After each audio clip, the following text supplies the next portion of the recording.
Hopefully you know by now that your resume isn't just your resume anymore.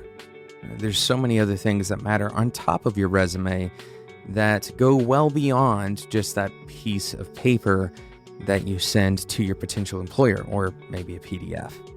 But it is still important, and it's important that you get it right because it kind of acts as the door, the opening door to the rest of what you provide, what you offer when you walk into an interview.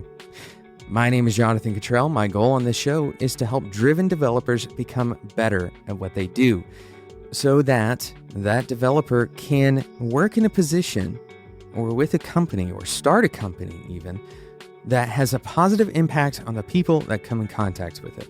Driven developers are not just about the bottom line, and they're not just about getting raises and finding shortcuts. It's not about optimizing everything that we can, but instead focusing on the things that are the most important. So here's the thing. Not everybody who's listening to this right now fits that description, especially with an episode like this. This is going to benefit people who don't necessarily want to work with a purpose that goes greater than that bottom line, with a purpose of more than a paycheck. So if you're not a part of that group, if you wouldn't consider yourself a driven developer, then don't worry about subscribing. There's going to be a lot of content on here that challenges you to do things that maybe you don't really want to do. But if you are a driven developer, I'm going to ask you to subscribe. Because here's the reality. There are other driven developers like you in the world. And by subscribing, you're giving yourself the opportunity to connect with those people and have meaningful conversations about these topics that we bring up on the show, about the discussions that we have with other developers who consider themselves to be a part of this group as well. So let's dive into today's episode, the content for today. This is a 3x3 episode, the second 3x3 episode. We talked about it in the last episode, 3x3. We noticed when we were looking at the popularity of episodes that the ones that provide you actionable takeaways, a list of actionable takeaways, those tend to be popular. And that makes sense, right? It's not some trick. We aren't trying to fool you into downloading this episode, but instead we're trying to give you something that is tangible, that you can write down in a journal, that you can remember, that you can walk away with, that is meaningful to you, that makes a positive impact in your career. And in today's episode, we're going to do exactly that. We're going to try to give you some practical advice for how to improve your resume, right? 3 things that you can do in the next 10 minutes, assuming that you have 10 minutes of free time and your resume is sitting in front of you. 3 things that you can do to make your resume better in the next 10 minutes. All right, so let's jump into this 3x3.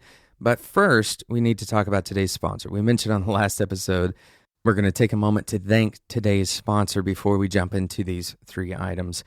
Today's sponsor is Linode. Linode has been a sponsor of Developer Tea for quite a while.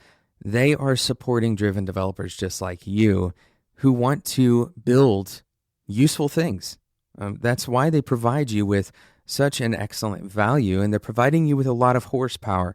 You can do pretty much anything with Linode. You can create your own private Git server, for example. Maybe you want to build an entire suite of products or microservices as a side project. You can do that with Linode. You can scale an entire podcast delivery system with Linode if you wanted to, right? We've relied on Linode with Spec many times in our history. So I recommend you check out Linode. They're going to give you an excellent deal in terms of RAM per dollar. Their entry price is $5 a month. And that gets you a gigabyte of RAM, a whole gigabyte of RAM for $5 a month. You can get 2 gigabytes of RAM on a single server for $10 a month. And their plans scale up to even 16 gigabytes of RAM for $60 a month, right? That's less than $5 per gigabyte. That's an incredible deal. So I recommend, whether your needs are small or they're incredibly large and scaled, that you check out what Linode has to offer. If you need, for example, multiple server endpoints so that if one goes down, you can fall back to another, Linode provides that option, and they provide the node balancing service, right? It's literally called Node Balancer. So go and check out what Linode has to offer. Head over to spec.fm/Linode. Use the code DeveloperT2017, and you can get $20 worth of credit on any of these plans and services. By the way, all this stuff is billed per hour. So if you wanted to spin up 3 servers for one day, you can do exactly that. And you're only going to pay for the time that you use. Thank you again to Linode for sponsoring today's episode of Developer Tea. Okay, so what are 3 things that you can do to make your resume better? All right, well, what does better mean exactly? What are you trying to do with this resume? I want you to set your mind on that. I want you to set your mind on what is it exactly that you want to happen when somebody reads this resume. And you may have a whole list. You may have a whole list of things that you want to happen. One, certainly, is that you would like for them to invite you to an interview, right? Or take the next step, whatever that next step is. Every company deals with this stuff differently. They may have a phone interview, or they may have an in-person interview. They may ask for more information from you. They may ask you to expound on a few things. But ultimately, you want them to take action. You want them to take the next step, right? You want them to feel like you are qualified, that you match the minimum standards of what they need. But you also want them to feel that you far exceed those standards, right? That you are going to be much more capable than the minimum, that you're going to provide a ton of value, that you're going to be enjoyable to work with. There's a whole list of things. So it's important that you know what you're going for, what you're headed for, right? But we're going to provide you with 3 practical tips. That's a separate exercise that you're not going to fit into the 10 minutes. It's important that you know that before you ever start looking for a job. What is it that you want someone to do next? What are those next steps? So that's kind of a bonus thing. But right now, we're going to talk through 3 specific things you can do to your resume that's going to improve it. All right. The first thing is prioritize results and readability over everything else. Prioritize results and readability over everything else. Now, we put results and readability together because, we're not just talking about design, the readability of the type, for example. We're talking about the ability to understand what you're saying. So, for example, let's say you got an award in your computer science degree program that only your school gives away. And maybe your school isn't very well known, and that award isn't very well known. Well, putting that award on your resume might communicate value, it might communicate authority, or it might just be clutter. It might look like just a trophy on the wall. So in this particular tip, in this step, we're going to try to remove some of that stuff. We're going to remove some of the knowledge gaps, right, that you would force people to jump through. You may want to identify, instead of identifying that award by name, you could explain what the award was, right? Not just the name of it, but the scale of people that you rose above in order to achieve that award. Maybe the purpose of the award, how long it's been around, something to explain what that award is and why it matters that you got it, not just that you were given some obscure award. And likewise, with any experience that you have, especially if that experience is your own side projects, or if you worked as an intern at a company that, isn't super well known, maybe it's an agency, a local agency, or a digital design firm, any of these jobs, any of these experiences, you need to explain why they're important. Don't just rely on the job title or on the project title to carry the weight of what you're trying to explain. It is not very useful for you to list all of the technologies that you know and then relist them under those projects, for example, right? Instead, it makes more sense for you to talk about the problems that you faced and how you overcame them, right? That's the results portion of this tip. Focus on the results. If you are able to reduce page load speed by 300%, that matters significantly more to me than what was on that page. That matters more to me than the title of that side project. If you are able to demonstrably show your skill set, that is so much more important to me than any of the tools that you actually used during that process. So in this tip, the first part of it is just deleting things that are extraneous, deleting extra stuff that really is just there for context, right?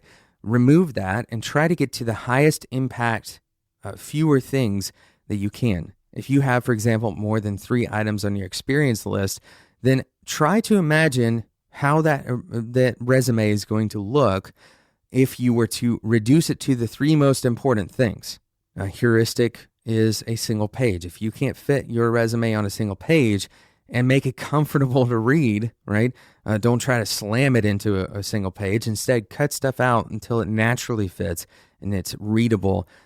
If you can't fit it into a single page, then you probably need to cut a significant portion of the content on the resume. So that's tip number 1. Reduce your resume to the most important result-oriented items, right? Clarity of results and readability. That's what you're going for. Tip number 2, remove exclusive language. Now, we already kind of talked about this, but remove deeply technical or otherwise unshared words. Especially if you're not going for a highly technical position, then having technical language on your resume is not going to be useful. For example, I don't believe that it's super useful to include the names of algorithms that you used. All right, these may be obscure. And here's the important part of this is you may not have a highly technical person on the other end reviewing your resume. So a lot of this is going to look like noise to them. If you can remove this highly specific or otherwise, cultural language, stuff that only means something to a very limited group of people. Instead, if you zoom out and try to communicate to someone, try to communicate on your resume as if you're talking to a non-technical manager or a non-technical project leader. These are the kinds of people that ultimately are probably behind the scenes pulling the levers. Now, there are situations where the technical language makes sense. If you are applying to, for example, Google, right? Google is going to be reviewing for those technical details. But if you're applying for the average job, maybe in a startup or an agency or even a more traditional technical role at a larger company, then having that technical language on your resume, you need to limit it. You need to limit the language that isn't immediately understood by the average person. So instead of using, for example, big O complexity analysis language, you may consider using speed increase.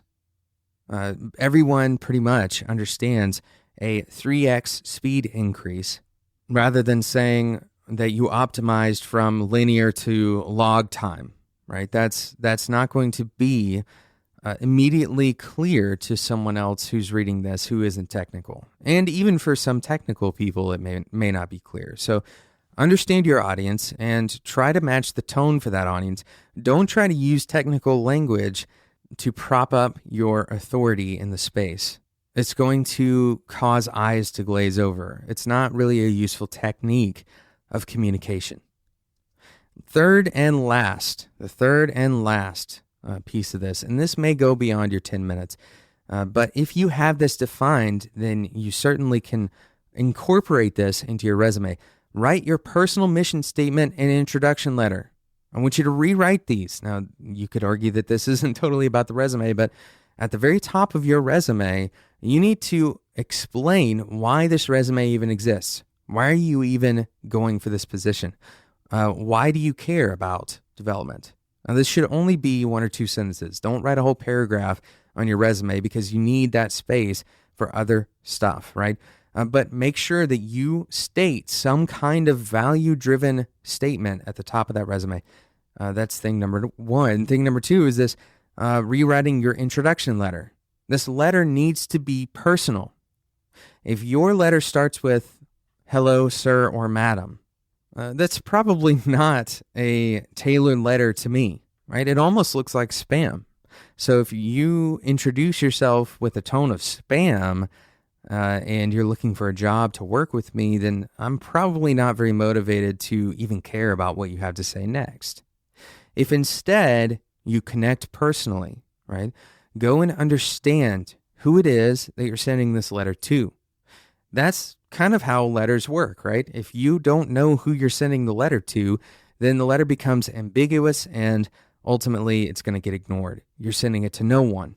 But if you do a little bit of research, you can figure out the background of what's going on. You can understand who the person is that you're sending this letter to, what they're looking for, right?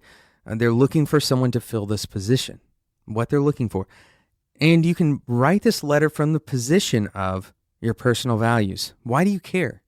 Why do you care about whether or not they're going to reply? Don't talk about how qualified you are for the job in this letter, right? That's not the time to do it. Instead, explain your interest. And ultimately, this comes down to explaining your values. Why you even care enough to send this letter, right? If you don't connect personally, at the very least, you should understand what is this person's name? What are they interested in? What is their position in the company? What are they trying to do with this role? What have they done in the past? What is the context of the company? If you're applying to a company for a job and you haven't done that work, then you probably don't belong at that company. And they're going to know that. The average company is going to see right through someone who's sending form letters to everyone they come in contact with. So I recommend you do a little bit more research, write a personal letter that is from the position of what are my motivations? You should answer that question in that letter of intent. Thank you so much for listening to today's episode of Developer Tea. A lot of what we said on today's episode is highly opinionated. Of course, we make no guarantees about job placement. And I also make no guarantees about what a given recruiter or employer is going to want from you. All right. So what I am saying is, as a general rule, the most meaningful positions that you will hold in your career will be based on human connection and communication, not based on some list of skills that you have and not based on some authority that you've generated through complicated language. Instead, if you can connect and if you can actually show that you care about what that company is doing, about who that person is, you are much more likely to end up in a fulfilling position. Thank you so much for listening to today's episode. I hope it was helpful to those of you who are driven developers, especially. If you're not a driven developer, if you're only focused on increasing your salary, or if you're only focused on manipulating your way into a job, hopefully none of you are that way. But if you don't really care about your value sets as it relates to your career, then some of this stuff probably doesn't apply to you. But if you do care about your values and you care about expressing those values through your career, right? If you care about your values, spilling over into your 9-to-5, then I highly recommend that you take some time and think about positioning that as a part of who you are when you go into an interview. From the very beginning, from that letter of intent, all the way through to the moment that you're sitting at that desk for the first time, and then all the way through to the moment that you're sitting at that desk for the last time. Always be seeking that purpose-driven way of thinking and communicating. Thank you again for listening. Thank you to Linode for sponsoring today's episode of Developer Tea. You can get started with a 1 gigabyte Linode server for $5 a month, or you can scale all the way up to Linode's massively powerful plans, 16 gigabytes of RAM for $60 a month. Everything in between and all of this stuff is billed on an hourly basis. And they have a 7-day money-back guarantee. I haven't mentioned that in a little while, but they have a 7-day money-back guarantee. So you can try this stuff out, and if you don't like it, you can essentially return it. So go and check it out, spec.fm/Linode, and they're going to give you $20 worth of credit for using the code DeveloperT2017. Thank you so much for listening. And again, if you fit that description of a driven developer, then I want for you to join us by subscribing. That's the best way to stay in touch and in the know about Developer Tea. We're going to be doing a lot of stuff in the upcoming year as we cultivate this community of developers who care deeply about the work that they do. Thank you so much for listening, and until next time, enjoy your tea.